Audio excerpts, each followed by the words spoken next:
P V Anwar മണ്ഡലത്തിന് വേണ്ടി പ്രവർത്തിച്ച് വേറെ ആരും പിന്തുണയ്ക്കാനില്ലാത്ത ഒരു സ്വതന്ത്രനായി മത്സരിക്കുന്ന പി വി അൻവറിനെ അനുകൂലമായിട്ട് വോട്ട് രേഖപ്പെടുത്താൻ ഈവൻ പരാജയപ്പെട്ടാൽ പോലും പി വി അൻവർ ഉയർത്തിയ വിഷയങ്ങളോട് ഐക്യപ്പെടുക.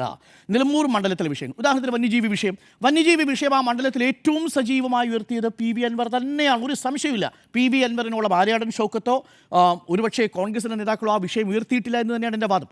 ഈ തെരഞ്ഞെടുപ്പിൽ തന്നെ ഏറ്റവും നിർണായകമായ വിഷയമായി മാറേണ്ടതും അതാണ്. അപ്പോൾ നേരത്തെ പറഞ്ഞതുപോലെ 113ഓളം ബൂത്തുകളിലുള്ള വന്യജീവി ആക്രമണവുമായി ബന്ധപ്പെട്ട് നിൽക്കുന്ന കർഷകർ ഭരണവിരുദ്ധ വികാരം പി വി അൻവർ വോട്ടാക്കി മാറ്റുകയാണെങ്കിൽ അത് യു ഡി എഫിൻ്റെ ക്യാമ്പിൽ ഒരു വലിയ നഷ്ടമുണ്ടാക്കും. തീർച്ചയായിട്ടും എൽ ഡി എഫിൻ്റെ പോക്കറ്റിലും നഷ്ടമുണ്ട്. കാരണം ഞാൻ ഇപ്പോഴും വിശ്വസിക്കുന്നത് ഒരു 65,000 വോട്ട് മാത്രമാണ് എൽ ഡി എഫിനോട് ഷുവറായിട്ടുള്ള വോട്ട് എന്ന് പറയുന്നത്. 60,000 to 65,000, പരമാവധി വേണമെങ്കിൽ 69,000 എന്ന് പറയാം ശ്രീരാമകൃഷ്ണൻ മത്സരിക്കുന്ന സമയത്ത്. പക്ഷേ അത് പിന്നീട് തോമസ് മാസ്റ്റർ മത്സരിക്കുന്ന സമയമാകുമ്പോഴേക്കും അത് കുറയുന്നുണ്ട്. അപ്പോൾ ചുരുക്കത്തിൽ ഈ 15,000 വോട്ടിനും അപ്പുറത്തേക്ക് പി വി അൻവർ പിടിക്കുകയും മലയോര മേഖലയിലെ കർഷകരുടെ വോട്ടുകൾ പി വി അൻവറിന് കിട്ടുകയും ചെയ്യുന്ന പക്ഷം അത് സ്വാഭാവികമായും യു ഡി എഫിന് ആശങ്കയാവും. അതാണ് യു ഡി എഫിനെ സംബന്ധിച്ചുള്ള ആശങ്ക.